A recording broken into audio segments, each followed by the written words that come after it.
ব্রাহ্মণবাড়িয়ার আশুগঞ্জ উপজেলার খোলাপাড়া গ্রামে সৌদি ফেরত প্রবাসী সাইমের হৃদরোগে আক্রান্তে মৃত্যুর ঘটনায় থানায় হত্যা মামলা রুজু করেছে এমন অভিযোগ তুলেছে সাইমের স্ত্রী পরিবার। তাদের দাবি, সাইমের গার্মেন্টস কর্মী এক নারীর সাথে পরক্রিয়ার ঘটনা দায়ের করা মামলার গ্রেফতারি পরোয়ানা জারি হলে পুলিশ তাকে আটক করতে গেলে ধাওয়া খেয়ে দৌড়ে পালানোর সময় হৃদরোগে আক্রান্ত হয়ে মারা যান সাইম। অথচ ঘটনার পুরো উল্টো, তাদের পরিবারের সদস্যদের বিরুদ্ধে হত্যা মামলা দিয়ে দুজনকে আটক করা হয়। প্রবাসী সাইমের স্ত্রীর পক্ষে অভিযোগ, প্রবাসী সাইমের শ্বশুরবাড়ির পক্ষ থেকে প্রায় ৩ লাখ টাকা খরচ করে সাইমকে সৌদি আরবে পাঠানো হয়েছিল। কিন্তু সাইম প্রবাসী থাকাকালে তিনি অন্য এক নারীর সঙ্গে পরক্রিয়া সম্পর্কে জড়িয়ে পড়েন। দেশে ফিরেও সেই সম্পর্ক চালিয়ে যান। এতে তার স্ত্রী ফাউজিয়া বাধা দিলে তাকে মারধর করে বাড়ি থেকে বের করে দেয় সাইম। পরে ফাউজিয়া বাদী হয়ে নারী ও শিশু নির্যাতন আইনে মামলা করলে আদালত সাইমের বিরুদ্ধে গ্রেফতারি পরোয়ানা জারি করে। পরিবারের দাবি, গত সোমবার রাতে পুলিশ তাকে আটক করতে ধাওয়া করলে সাইম দৌড়ে পালানোর সময় অসুস্থ হয়ে বাড়ির পাশের ডোবায় পড়ে যান। পরে পুলিশ তাকে উদ্ধার করে আশুগঞ্জ উপজেলা স্বাস্থ্য কমপ্লেক্স নিয়ে গেলে কর্তব্যরত চিকিৎসক তাকে মৃত ঘোষণা করেন। এ সময় হাসপাতালে উপস্থিত থাকা ফাউজিয়ার আপন ভাই ইকরাম হোসেন ও চাচাতো ভাই জুনাইদকে জিজ্ঞাসাবাদ করার কথা বলে আটক করে পুলিশ। পরে তাৎক্ষণিক পুলিশ মৃত সাইম এর ভাই মেহেদি হাসানকে বাদী করে থানায় হত্যা মামলা রুজু করে।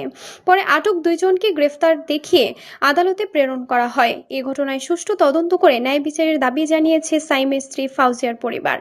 এ বিষয়ে আশুগঞ্জ থানার ভারপ্রাপ্ত কর্মকর্তা AKM শফিকুল আলম চৌধুরী বলেন, থানায় 5 জনকে আসামি করে হত্যা মামলা রুজু করা হয়েছে। ময়না তদন্তের প্রতিবেদন পাওয়ার পর মৃত্যুর প্রকৃত কারণ জানা যাবে। ভাতিজি জামাই তাকে আমরা 3 লক্ষ টাকা দিয়ে বিদেশ পাঠান। সে 6 মাস থেকে বিদেশ থেকে চলে আসছে আরেক মেয়ের পরীক্ষায় পড়ে।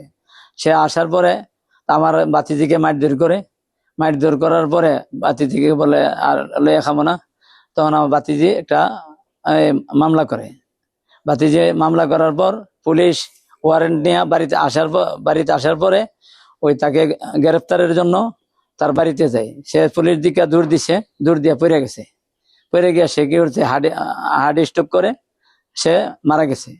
তো এটা সুষ্ঠু তদন্তের জন্য আপনাদের কাছে আমি সরকারের কাছে আবেদন জানাই, যাতে করে সুষ্ঠু একটা তদন্ত চাই, ন্যায় বিচারটা আমরা চাই। আমার নাম হলো রাকিবুল হাসান কালু। আমি মেয়ের ভাই হই।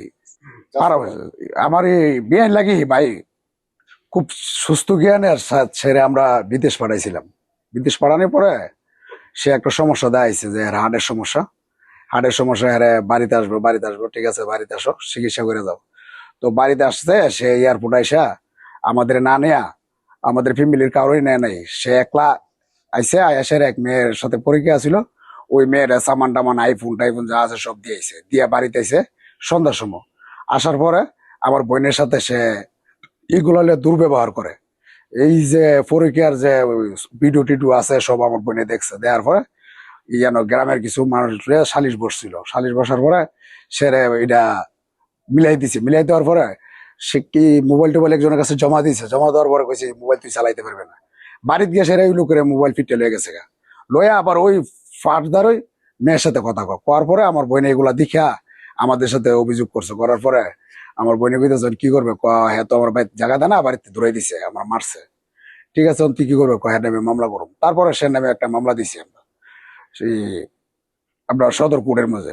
মামলা দেওয়ার পরে মামলা ওয়ারেন্ট হয়েছে। মামলা ওয়ারেন্টের পরে এই ওয়ারেন্ট নিয়ে পুলিশ আসছে।